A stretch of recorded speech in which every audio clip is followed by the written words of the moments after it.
name's Cameron Carlson with AnimeOnLocation.tv. I'm here at Ohayocon 2026 with my good pal, Mr. Michael Sinterniklaas. Hey, what's up? What's going on, my friend? Cheers. Boop. Hey, it's been a while since we've seen each other. It has. At Ohayocon 2024. How have you been? I've been real busy. Mm-hmm. Yeah, busy. Yeah, busy, which that kind of flows into the next thing. Since last time we got to talk to you, you worked on Pluto, a story that was based on Dr. Tezuka's last work. Yeah. How did you feel about working on that project? It was awesome. I mean, it was a project I know that Patrick Seitz had like looking at and researching and getting into for a long time. So to be asked by Patrick to do it was a real honor. And I'd worked on some other Tezuka stuff. In fact, in the old days, I'd worked for Tezuka Production on like Jungle Emperor Leo, Kimba the White Lion movie, and Hinotori, the Phoenix series, which is really cool with PBS actually. Oh. So I love the Tezuka work, and he's also, he might have been an alien, right? No.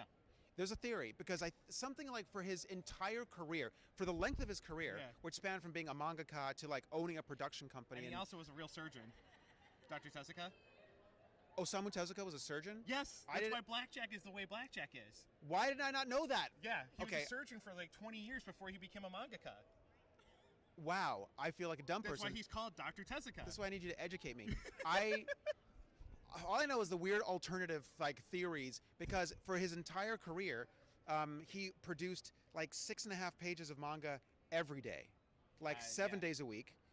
Even though he was opening companies, moving, doing appearances, directing films, making TV series, the average was like 6.5 a day or something. That's ridiculous. Which doesn't make any sense. Yeah, for a mangaka, that's like ridiculous. Yeah, even if all he was a mangaka, which he was not. Clearly, he was a surgeon.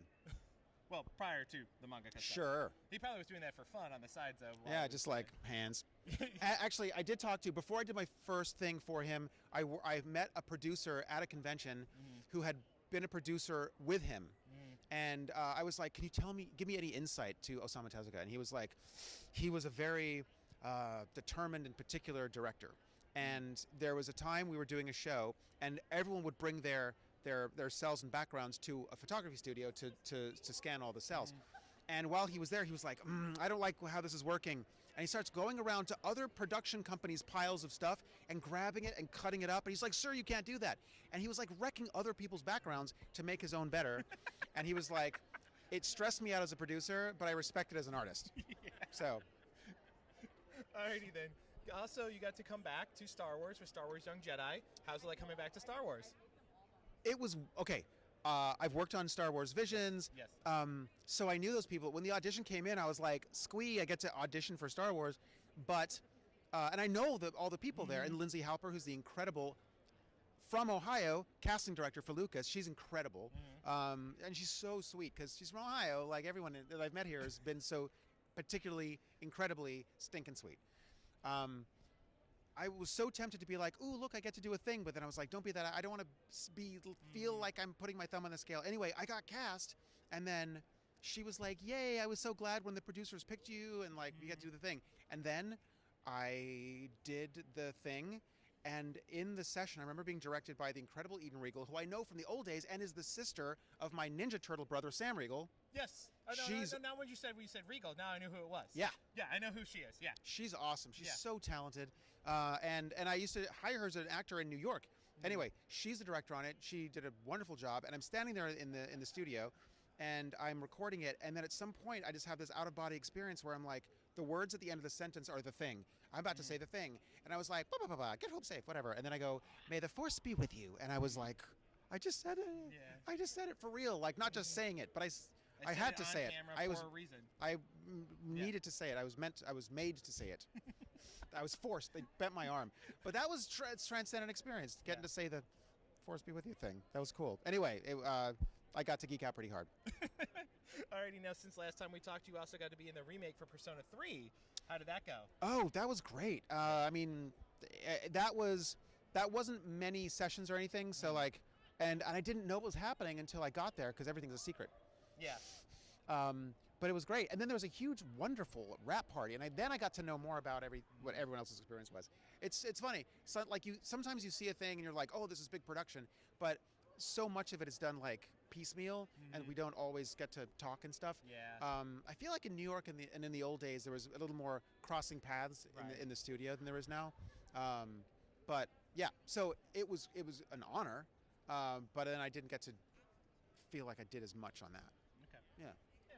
All right, now Was I okay in it? Okay. Yeah.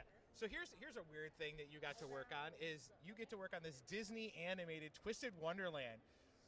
How did this all come about, and who's your character?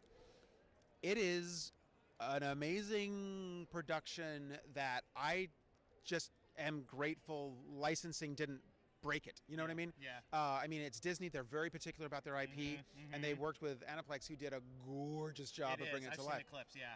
It's so good, but it had been a free-to-play game for a long time, Right. so coming into it is actually a bit intimidating because the audience really knows what's going on and has like developed beyond it. And there's so much like fanfic and sort of extrapolation based on what the but also it's been developed for 5 years, so there's legitimate canon extrapolation of all these relationships.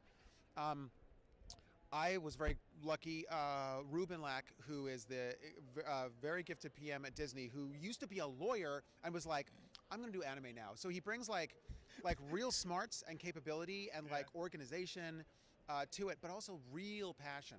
His favorite character is Grimm, and it's like his like identity on like all his like media and like even when I have like a company meeting with him at Disney, it's like Grimm pops up on my Zoom screen. So he really knew the show, and then he tapped in Brittany Lauda, who Brittany, yep. who has been playing the game and started to coach me on playing it on my iPad. I'm nowhere near as far advanced as she is, but we all got together and really cared about this thing, and also knew that the audience was going to be real picky. I just met a couple fans here who were amazing and gave me I had a feather in my hair. Yeah. This is so cute. It's actually it's another character's thing, but there's a diamond because my character's name is Cater Diamond. I'm being very sort of non sequitur in my explanation. This is to say the fan base is amazing. The ones I've met so far, and I've only done 2 shows since it happened, have been like bespoke in their cosplay, really knowledgeable about the IP, and then also really grateful that they think that we did a great job, which was scary. So if you don't know what it is basically the villains of Disney are the heroes of this like not Hogwarts magical place, and then they isekai a human into this world, and then it's nothing but pretty dudes. Yeah. The only woman we cast was like an evil mom in a flashback. That's it. It's all been just nothing but the guys. Nothing but dudes. Yeah. And who's your character? My character is Cater Diamond. Okay. I would show you a picture, but you can cut to that with the internet and the magic of editing. Hopefully something happened, or I just made a stupid noise. We'll fix it in post.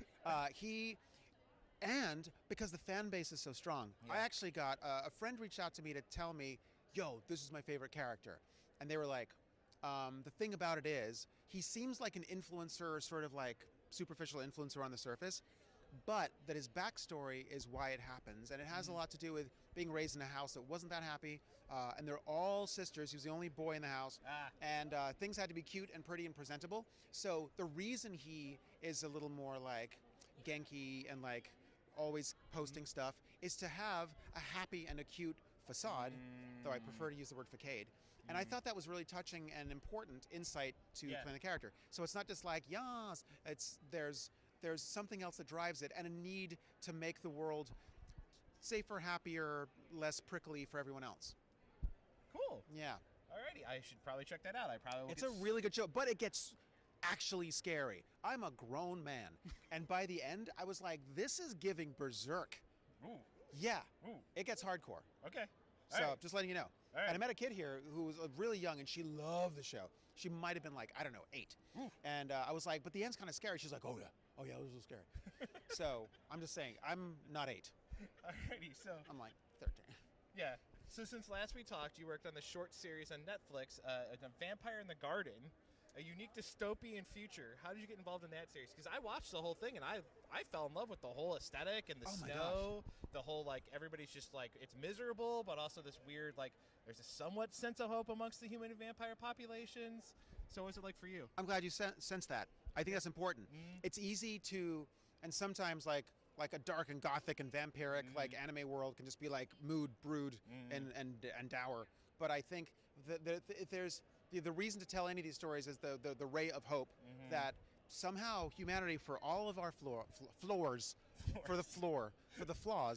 can, the magic of us is hope. Yeah. And even in that dire environment. And here I had a crazy idea when it was happening, because I've been talking to people at Netflix about like dubbing and then like other territories, and since then through Disney actually I've been working with some of the original cast of dubs that we do. Yeah. I did a movie called The Balloonist, and we had the original two leads. It's like a romantic sort of rom-com, and the two leads, Dutch and Flemish, reprise their roles, Sarah and Peter. Peter's an amazing musician. Sarah was in the new Blade Runner, actually. Oh. Yeah. Okay. So these are awesome actors, and getting to work with them is a whole other level. My concept for Vampire in the Garden was, what if we went to, and this is crazy, somewhere in Eastern Europe, Prague or Ukraine, and recorded actors there, and then the war started. It was like right around there. I was like, that's going to make things challenging. Yeah. Also, maybe someone there would need the money. Like, I want to give someone paychecks. We couldn't get that to work. Obvious reasons. The war is still going on. That's terrible. Yeah. But that was my original idea, and I thought it'd be kind of cool to record people from Eastern Europe in that setting, because it felt that way. But we ended up doing it like for vibes. Yeah. It was a really cool. Yeah, that was a really beautiful anime. Yeah, so last time we talked, you have both your New York and LA offices, and that you have big recording booths compared to normal, smaller recording booths. So what's it like when you get the chance to actually pile in, 5, 6 actors in a room and say, go at it? You're well researched. You mentioned it last time. Yeah, we have a big new studio. It's great. It's given us the opportunity to get jobs that, we did Shogun in there. And one of the reasons was, well, Disney said, we think your level of quality is what we need for this, and it's the highest, blah, blah. That's them saying it, not me. But that's the Mouse House saying it. Thanks, Mouse. We share it. Mickey, Michael, it's like nepotism. But we have this vast space, big open space, and a projection screen. Yep. So I feel like when I first started working in LA, right. Thanks to the Stephanie Shea, Sailor Moon, and Naruto's wife, she let me take over her garage. And I put in a professional booth that used to belong to Cheap Trick, the band. Oh. And put in really great gear. And I did a lot of movies and stuff out of there. We had celebrities. Fred Armisen came in there. Patton Oswalt, Forrest Whitaker, all these people. Yeah. William H. Macy, I don't know, like name people would come to the garage. Actually, Fred Armisen had said, I love this. And I was like, this. He goes, this is great. I go, have you seen the yard? The yard was a wreck at that point. A lot of dogs in the house. And then I was like, and he goes, no, it's just better to be able to not worry about security and driving on the lot and passes and getting through it. Just come and do the work. And I was like, yes, Fred Armisen, we just want to play, do the work, make a cartoon. And so I did appreciate that. But it was hard for producers to be like, I'm not sending a celebrity there. Companies who knew us really well and knew that we would take care of them and have the quality were like, great. Like G-Kids was always very generous about it. Yeah. But now we have the studio. It's a no compromise, big, beautiful open space. It's bigger than everywhere else I go record. And that matters acoustically. Yes. But I think for the vibes, my only concern about the garage, we ended up like pimping it and making it look nicer. But it just feels like if you're an actor going to work and bring your best and you come into like someone's house and it's a garage, I feel like it doesn't, like when I go on a lot, I've recorded at like Paramount or whatever, then I'm like, oh, this is like a whole thing. That street's named after a director. And then it sort of elevates your expectation of yourself. So I wanted that to happen. So now we have that. And I also love working to a projected image. Yeah. One actor, Andrew Kishino, he's incredible. He's on Star Wars and all that stuff. He was like, man, I love this. I love working off the reflected image. It feels like I'm at the movies, and it is a different sort of emotional connection to watching it instead of a screen blasting light in your eyes. Yeah. So anyway, I like it. And it's great. Yeah. Do you have it in LA and New York? We've always had the big place in New York. Okay. And it's bigger than most places there. And that room was treated by the guy that did all the Sony rooms. And we had a bunch of other famous people went in there. But yeah, that's a big open, very high ceiling space. High ceilings are the thing that you sort of don't think about. And also, the hardest thing about home recording is if you buy a booth, usually the prefab booths are kind of a low ceiling and they can sound a little boxy. And that's a really hard thing to get out of your sound. Hopefully I made it sound terrible for you on this microphone right now. The difference between open sound and then kind of a boxy sound that does this. Yeah. And then you rolled into G-Kids. That was my next question. What's it been like to have such great support from them to help with movie distribution and working with them? What's it been like working with G-Kids? G-Kids has been like this incredible, well, I mean, they're an incredible partner, but like it's really much more family. I mean, early on in the beginning, they called me a kid. And it was two guys, Eric Beckman and Dave Jesset. And those two guys started the company, and now they've expanded so much. And now they're a wholly owned subsidiary of Toei. Yeah, so of Toho. Sorry, I said Toho. And so they just have more reach, and it's great. And the team has grown, and I'm working like it used to be. Like Dave did all the editing and stuff, and now he, I think Eric's licensing and being like very top view, and Dave is running everything. And then now we have Jorge doing all the materials and stuff, and he's the head of production and technical stuff. There are all these new departments. Every time I go in there, I meet a new person, and I'm like, I'm so happy for their success because they've always been really focused on what I believe really matters. Yes. I mean, in a world of streamers, the priority has become bandwidth and capacity. Yeah. And for G Kids, it's always been about content and quality. Correct. And telling human stories. Which is also how you got partnered with them, because you also believe in casting correctly for the character. Yeah. That's another thing that's very, in some of the G Kid productions, you can see that it was casted correctly, it was produced correctly, it had great support all the way around between both companies. So that's why I love always watching some of the stuff you produce.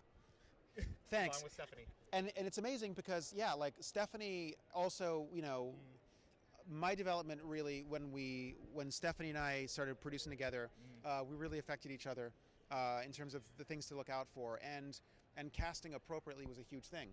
They let us do a lot of things that some other people would be like, just don't bother, right.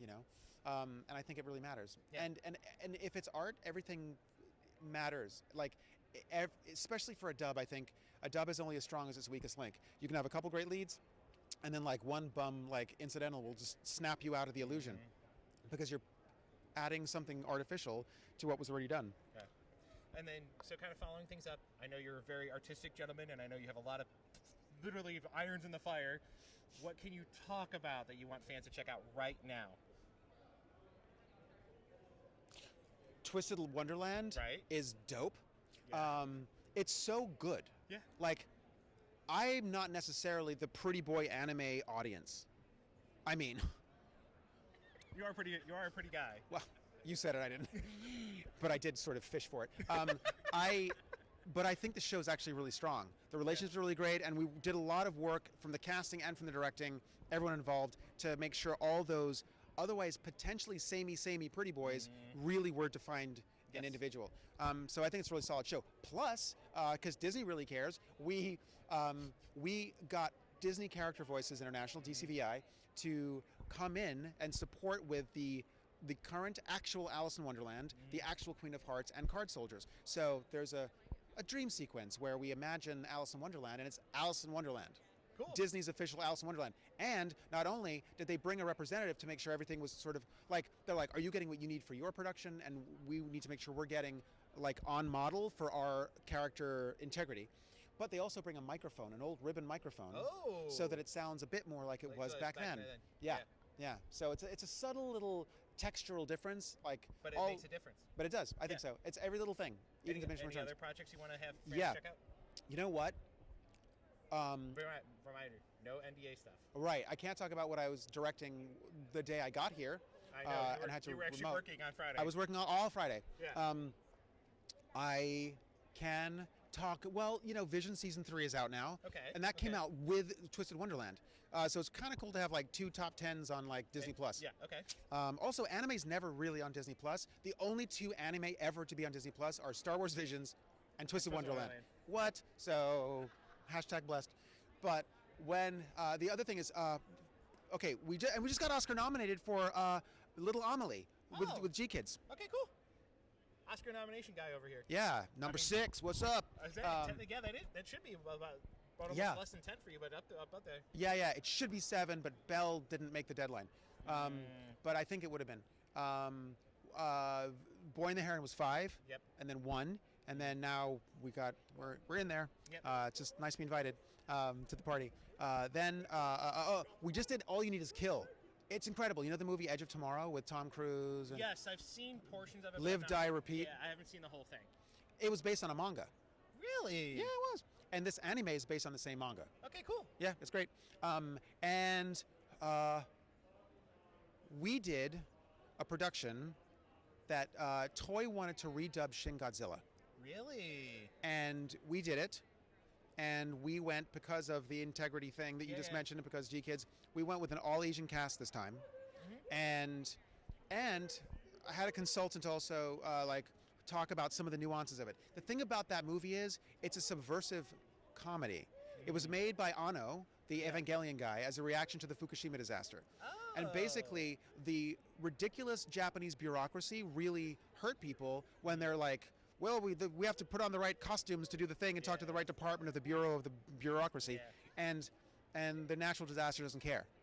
Big Lizard doesn't care either. Right. So this is kind of about the ridiculous bureaucracy, and so now we were told by some people who are Japanese, oh, you got the vibe. It's the hardest thing we've ever dubbed. Wow, considering how much you've done. Yeah, and Heron was really hard for a number of reasons, but this one is more words per minute. It's like an Aaron Sorkin script, but it's Godzilla movie. It's nonstop. The mix doesn't help us. There's not a lot in the M&Es, so there's nowhere for our dub to hide behind sound effects. When the sound effects are happening, it's not usually where people are talking. Right. You'll hear, wah! But then the people are like, no, we got to do this. Go get a tank. And there's whole scenes where all these bureaucrats are walking down the hallway having an important conversation, and you hear one set of Foley footsteps, and the mix is only 3.1. Oh, God. It's left, center, right, no rears to make it sound more vintage. Yeah. But there's nowhere to hide. So Michael Archecki mixed this movie with us, and he did a beautiful job of keeping the texture and little subtle differences. Live action dubs can be kind of fakey sounding. I think this one's transcendent. The company surprised me for my birthday. Jorge at G-Kids made me a DCP, digital cinema print of the movie, and then we rented the Harmony Gold Theater in Hollywood. Oh, I know what that is, yeah. I've heard of that theater. And then Stephanie took me to dinner for my birthday, and then was like, oh, we're going to stop in my friend's screening. Turns out I'm the friend. And and then I walk in, I'm like, what is going on? I see all these people. They put a mic in my hand and make me do a curtain speech, and then we watch the movie, and it was awesome. I hope it comes out theatrically at some point. It's on HBO Max right now. Okay. But Shin Godzilla, it slaps. And everyone was like, I forgot I was watching a dub. So hopefully you have that experience too. Alrighty, and now I know we got to get you going. Where can we follow you online? Real quick, I think it's MS Word for some things. MS Word. Yep. On Instagram. I'm still MCinter on X. Should probably just jettison that account. I don't know. But it's the old one, and I'm old, so that's where I have more followers. But Instagram. I guess Instagram, yeah. MS Word. MS Word. MS Word. You can't have it, Microsoft. Sorry. Right, and then, real quick, what would you like to say to everyone that's been giving you so much love and support from when I met you as Dean Venture and now watching you in Eden of the East and things like that? What would you like to say to all the wonderful fans that just kept up with the goofiness and love that you give out? One, thank you. Everyone I meet when I go to conventions is lovely, and I really appreciate it. I was given so many generous things. I showed you the feather. So I got from Bill, you should go look at his table. He gave me a 3D print of turtles coming out of a sewer. It's amazing. It's beautiful. Yeah, someone gave me a pop. I didn't have the pop of my Dark Magician, the new pop. Yep. Everyone's been lovely. I will say this. For me, the reason I wanted to get involved in the work at all was about connection. So the more we can connect, the better. Thank you for giving your time and attention, which is valuable to anything I worked on. I work really hard to make it worth your time. When I'm like, it's late or I'm sick, I'm like, no one's gonna care when it's done. They're only gonna think it's good or bad when they watch it, and that's fair. So I hope you like it, and I hope that it makes you feel less alone in the world. And as we struggle to try to figure out how to human and to adult, which is hard, and just be together, reach out to each other. I'm all about the connection. Which was give me your fingers. It's the meaning of your name, Musubi. Oh, that's right, true. Because that was the first actual big production you did with Stephanie, and that you guys co-directed each other and co-starred against each other. Yep. I have that film on the hardback. Ooh, I don't even have that copy. And this is the 10th anniversary of it. I forgot about it. It came out in 2016. I had you, my friend Mary met you as dressed up as Stephanie's character. As Mitsuha. Yeah, there was that one panel we crashed in. You were like, hold on a minute, I got to go talk to Cameron. Yep. With my friend Mary. Yeah, I remember that panel. That was so much fun. Thank you. The message is Musubi. Intertwine your lives with everyone around you and let them know you love them. Yep. That's it. Michael, you're always one of my favorites to talk to. Thank you so much. Sorry for being such a chatterbox. No, I love you so much. Thank you.